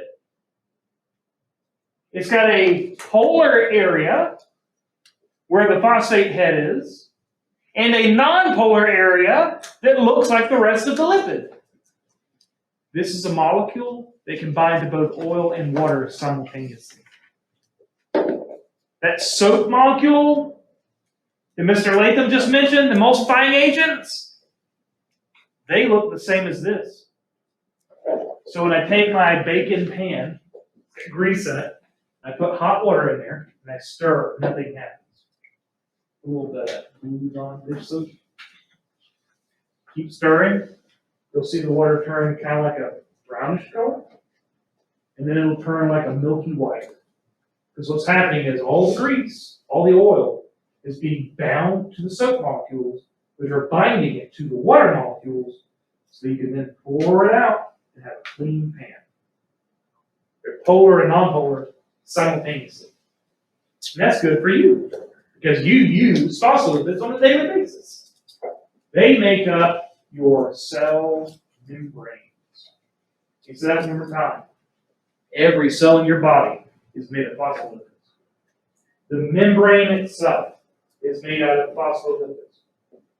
You guys remember that your cell membranes have polar and non-polar regions, hydrophilic and hydrophobic. Does that sound familiar at all? Okay. This is all variants on phospholipids. Phospholipids make up your cell membranes. There will be heads on the outside of the cell that are polar, tails connected on the inside, a whole group of them, 2 layers, because we call your cell membrane a phospholipid bilayer. Does that sound familiar? It should. Your cell membrane is a phospholipid bilayer. It means 2 layers. You got all these hydrophobic tails on the inside, and then the inner side of the membrane is more polar heads, more hydrophilic heads. So if I'm a molecule that's polar, I can get through the heads, but I can't get through the tails.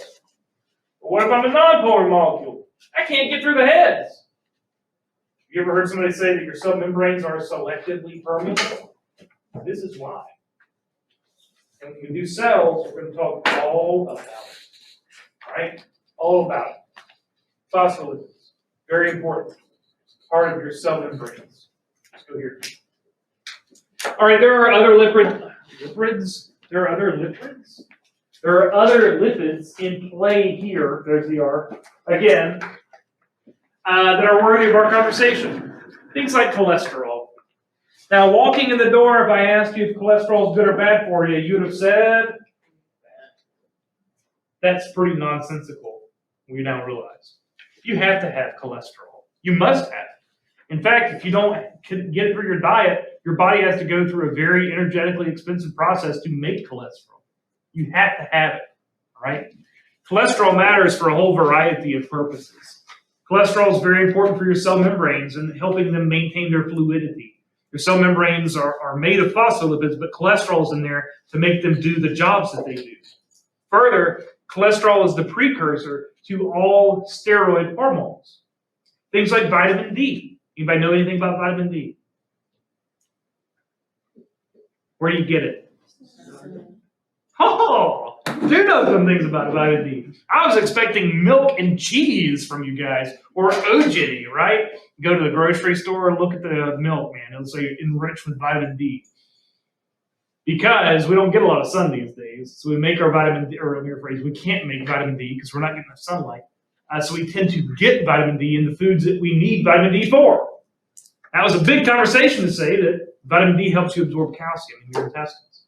Okay? Vitamin D is a steroid hormone. It's based off cholesterol. And so are estrogens and testosterone, man. They give rise to our male and female secondary sexual characteristics. It's all hormonal. It's all hormones, folks. And those are based off of cholesterol as a precursor molecule. All right. I'm pretty happy with that. There's our cholesterol in the cell membranes down there. Sort of like a slam calcium and vitamin D. You probably end up with kidney stones. Yeah, I haven't personally, but seen it a few times. Yeah, you don't want that. Like, you're pretty good at getting it rid of. Jeez, getting rid of it. It's like his heart. But if you slam yourself, quote, with calcium and vitamin D, you're gonna end up with kidney stones. You're welcome, especially if you're dehydrated. The urologist buddy I knew would say that when you go to the bathroom, you urinate, you want the urine to be like clear like water. And if it's not, you're dehydrated. All right? You're asking for problems. So the more clear your urine is, the better off you are. Unless you're taking multivitamins, in which case you're releasing Gatorade regardless.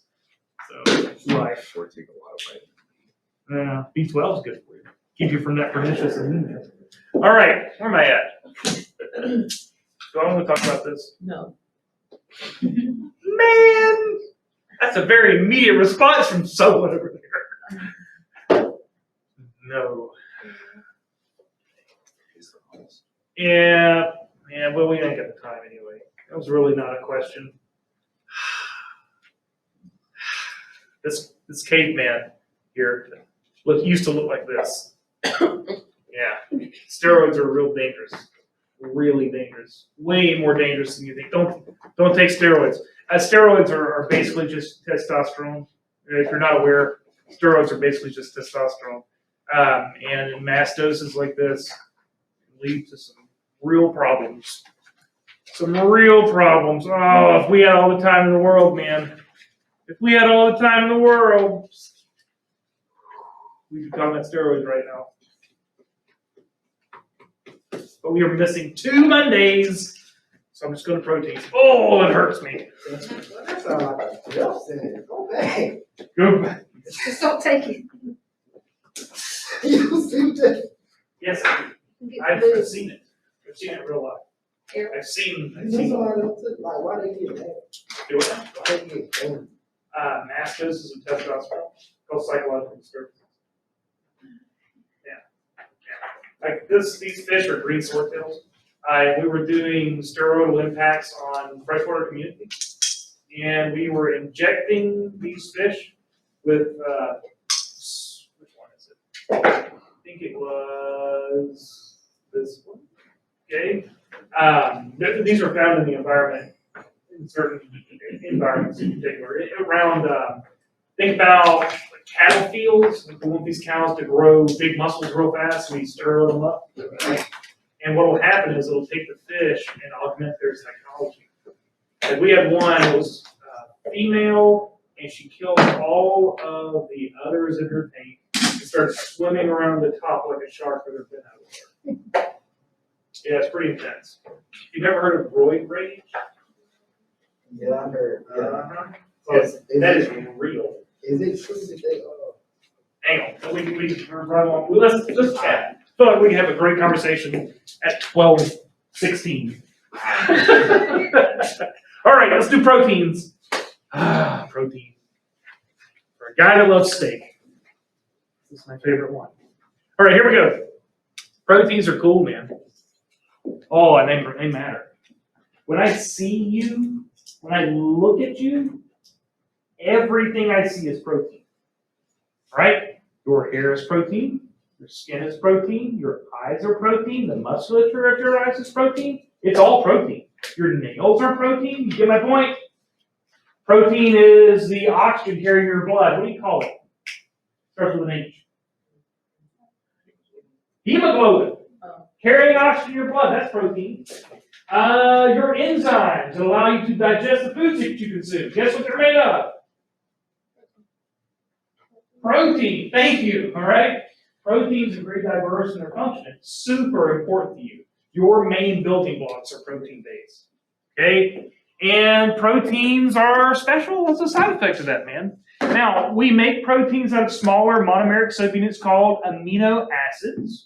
Right? Amino acids will bind together covalently to form proteins, but because proteins are special, we don't just call it covalent bonding, we give it a special term. Come on. We call it peptide bonding, yes indeed. All right, so it's not just covalent bonding, we call it peptide bonding. So anytime you hear a term like a peptide or a polypeptide or anything peptide-based, you know you're talking about amino acids and proteins. Everybody with me on this? Amino acids and proteins. Good. Good. I think that'll do. Let's go here. So this is a peptide bond. These are formed through dehydration synthesis. You can have dipeptides, to be pairings, tripeptides, polypeptides.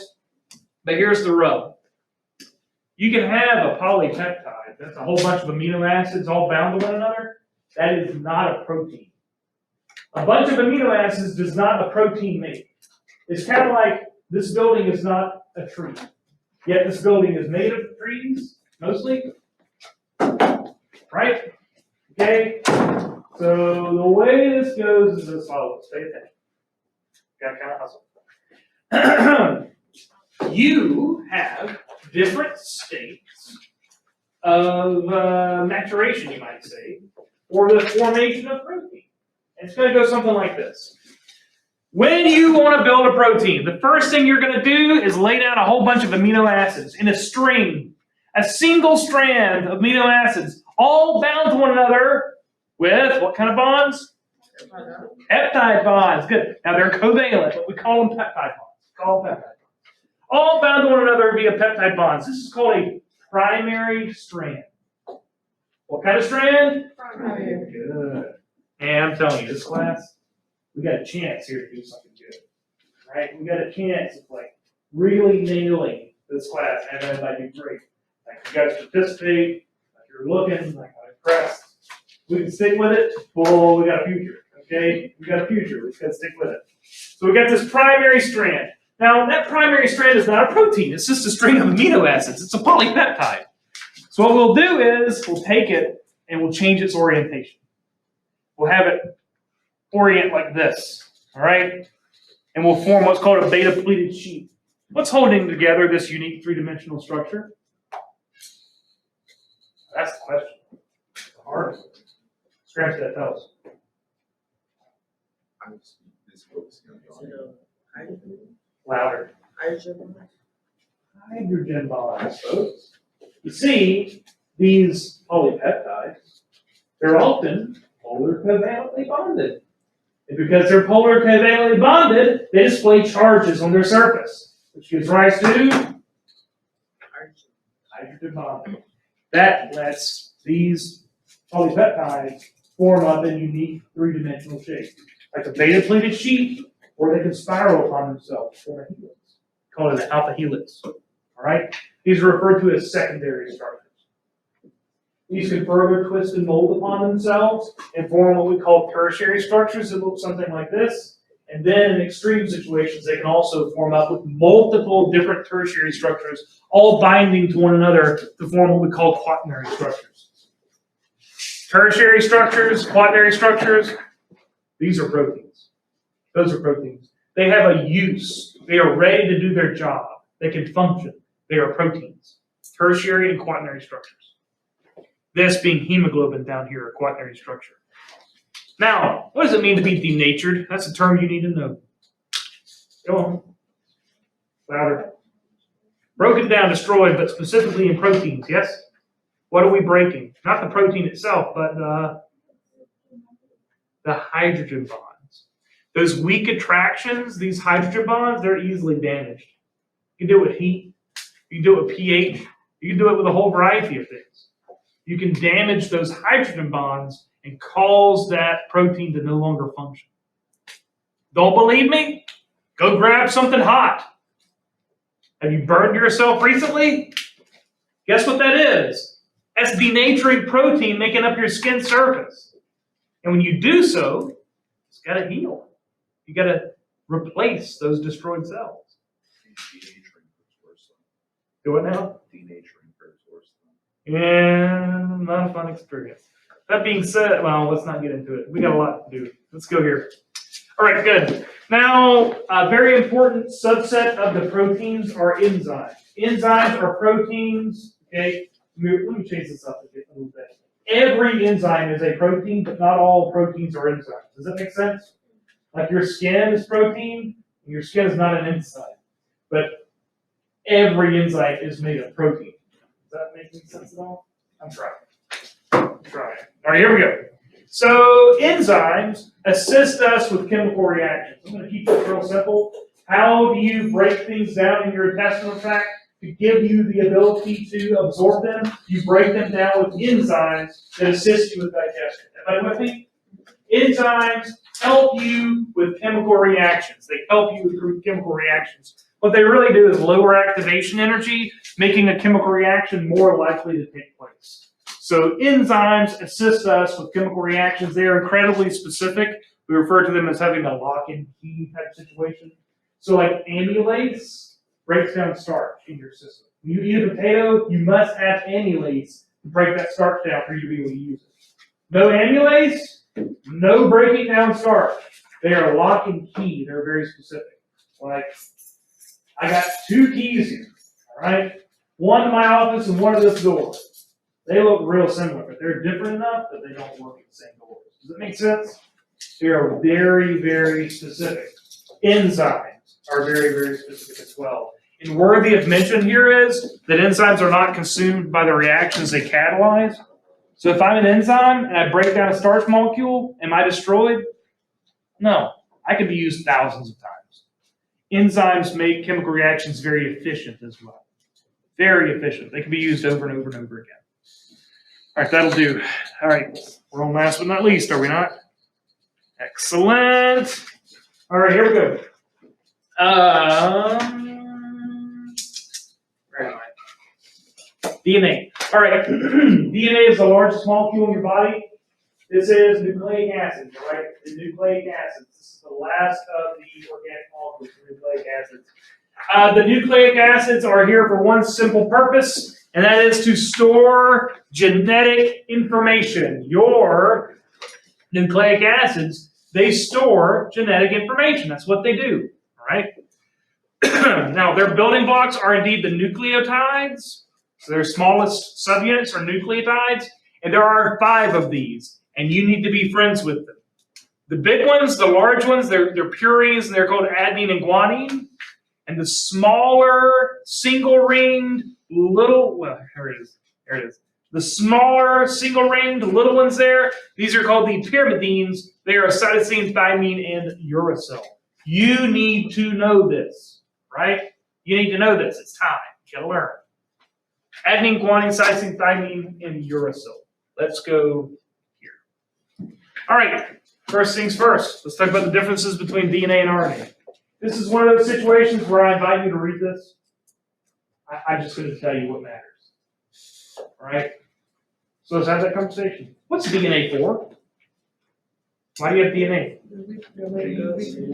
Like to make it. You've got your genetic code with your phone. It's got your genes in it. That's true. What do your genes do? What's DNA for? Reproduction. I mean, yeah. You got genes right now. It's, you gotta have them for a long time. They do a lot of other things. Look the way you are. Yeah, I mean, that's true too. maximizing chances I feel like of that's survival. What makes you you? I love the philosophical answer. You ready for this? I'm about to take the magic away. I'm gonna pull back the curtain. It ain't as fancy as you think. You know what your DNA does? Your DNA is quite simplistically a code, a cookbook for making protein. That's it. That's it. Your DNA is a cookbook for how to make proteins. Do you make proteins? Yes. Lots of different ones. Enzymes, your muscles, your skin, all protein based. How do you know how to make those? You have DNA. Your DNA is simply a cookbook. It's got many recipes for making different types of protein. That's it. That's all there is to it. Did this point you a little bit? So DNA is the code for how to make proteins. RNA is a transport molecule. It carries genetic information from one place to the next. I thought we had specific RNA. Well, we're going to get there, but not right in a second. Surface level first. Depth later. All right. So DNA is made of adenine, guanine, cytosine, and thymine. RNA is made of adenine, guanine, cytosine, and uracil. DNA is found exclusively inside the nucleus of your cells.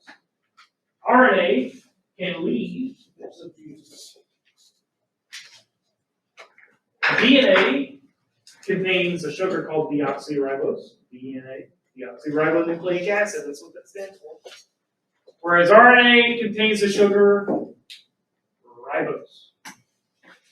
RNA is ribonucleic acid.